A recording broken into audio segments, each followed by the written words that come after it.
Hai Positive People, kita melanjutkan seri pengajaran kita dalam Markus pasal 3. Kali ini kita mengambil ayat 13 sampai 19 dengan judul Yesus memanggil ke-12 rasul. Kemudian naiklah Yesus ke atas bukit. Ia memanggil orang-orang yang dikehendakinya dan mereka pun datang kepadanya. Ia menetapkan 12 orang untuk menyertai dia dan diutusnya memberitakan Injil dan diberi kuasa untuk mengusir setan.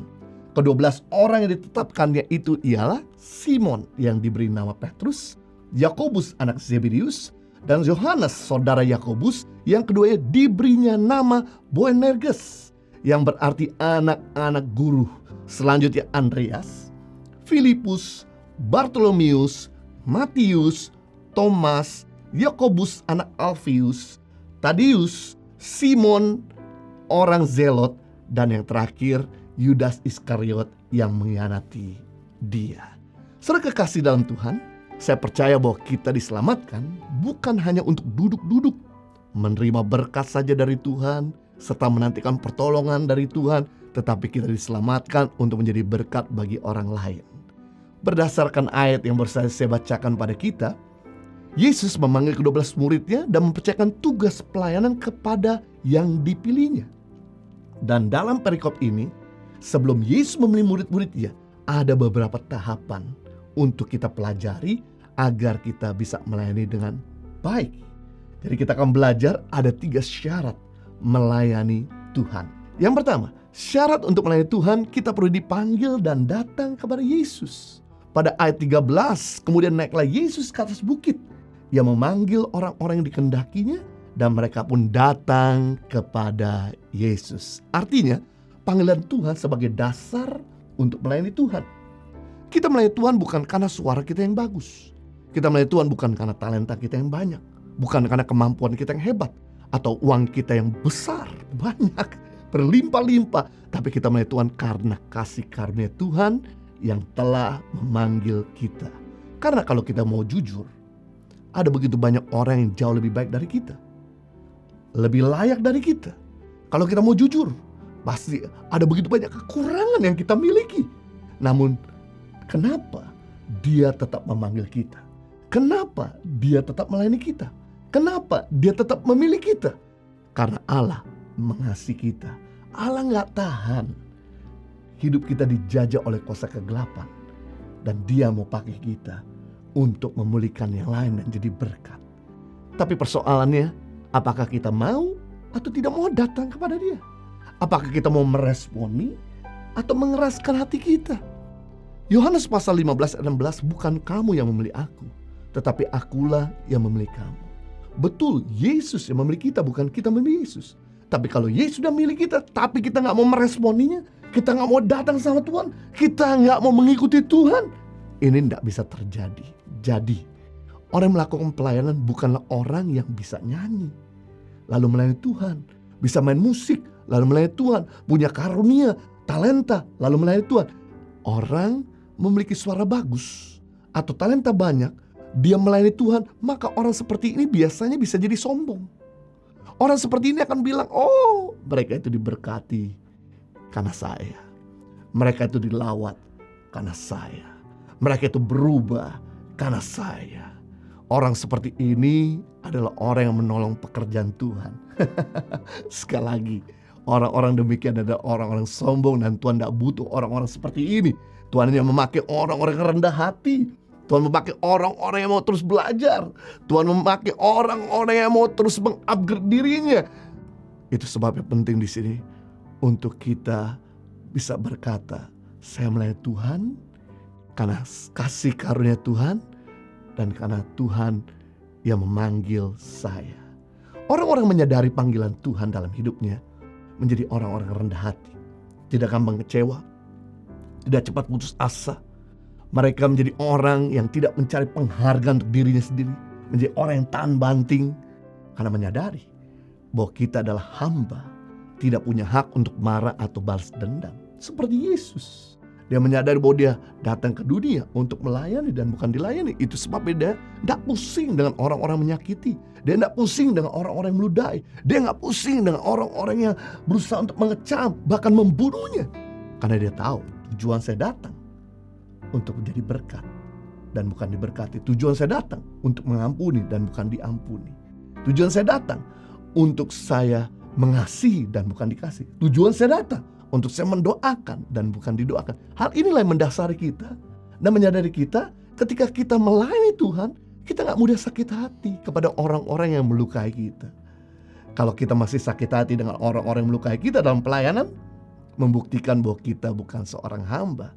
Kita adalah orang yang masih mempertahankan hak dan kewajiban kita. Mari tanggalkan ego kita, datang kepada Tuhan. Yang kedua, syarat untuk melayani Tuhan, kita mau belajar langsung dari Yesus.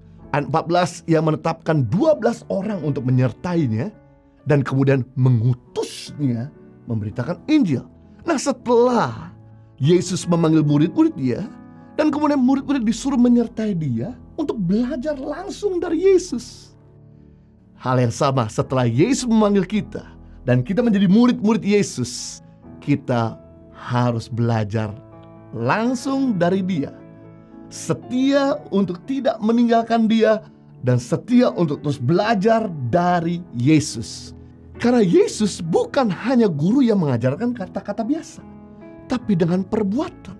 Yesus melakukan apa yang diajarkan. Sehingga dengan kata lain, Yesus mau beritahu bahwa contohlah aku, ikutilah teladan aku, kamu pasti akan mudah untuk melakukannya. Percayalah, belajar dari Yesus lebih mudah daripada belajar di sekolah Alkitab yang hanya cuma teori.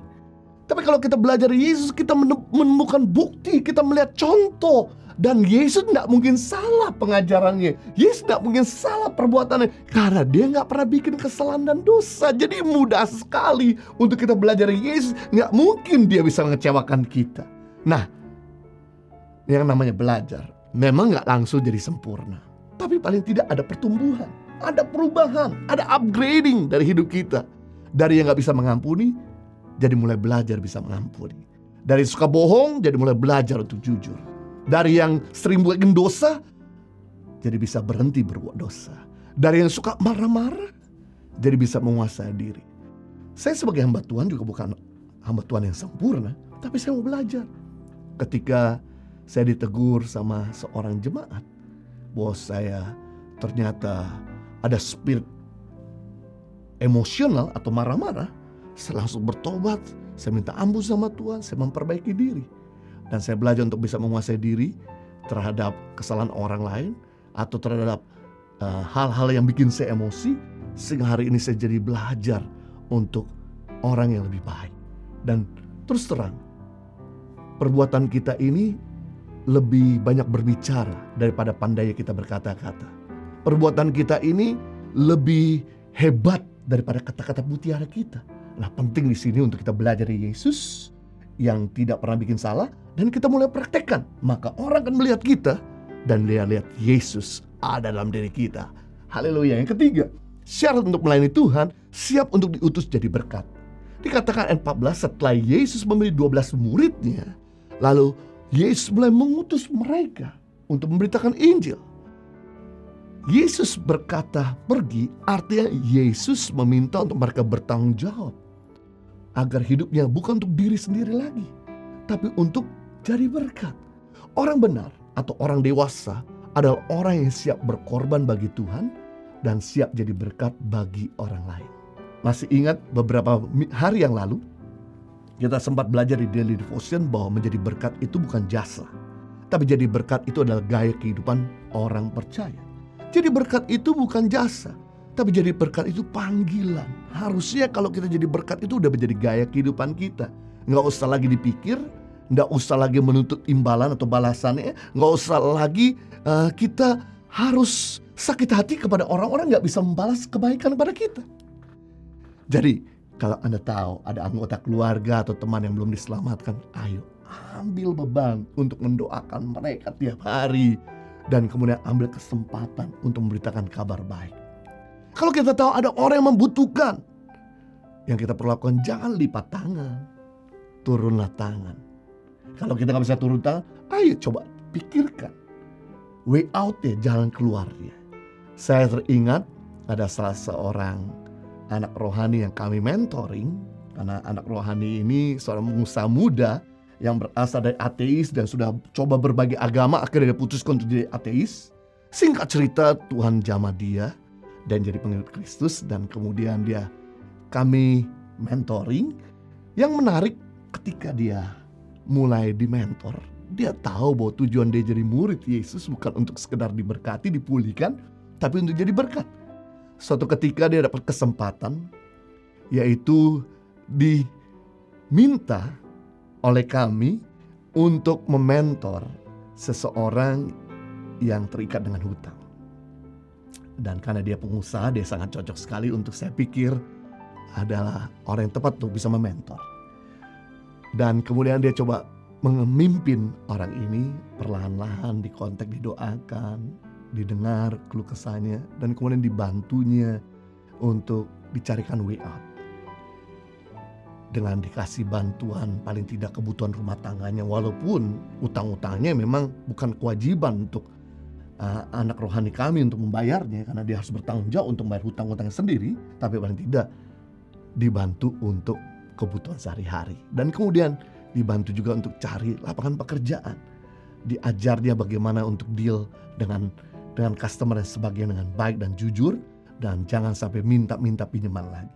Puji Tuhan, perlahan demi perlahan akhir orang ini mengalami pemulihan, sehingga lewat hidup daripada anak rohani kami ini, dia bisa jadi berkat buat orang lain ketika orang sedang menghadapi permasalahan permulaan dalam kehidupannya, yang tadi yang mau bunuh diri jadi tidak bunuh diri. Satu gambaran bahwa ketika Tuhan mengutus kita, bukan sekedar kita menikmati berkatnya, tapi Tuhan mau untuk kita jadi berkat buat orang lain. Jadi kita belajar hari ini syarat untuk melayani Tuhan. Yang pertama, kita dipanggil untuk datang kepada Yesus. Yang kedua, syarat untuk melayani Tuhan, kita mau belajar langsung dari Yesus. Dan yang ketiga, siap diutus jadi berkat bagi yang lain. Live a better life. God bless you.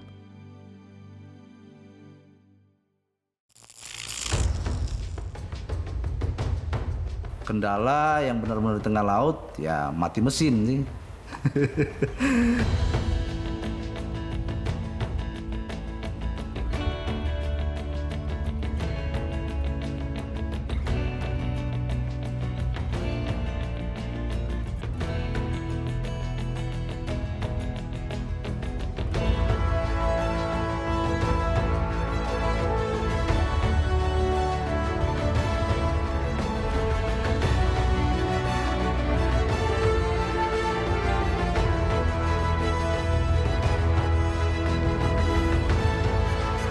Suka duka, perjuangan guru tangan pengharapan dalam membangun pendidikan di pedalaman Indonesia.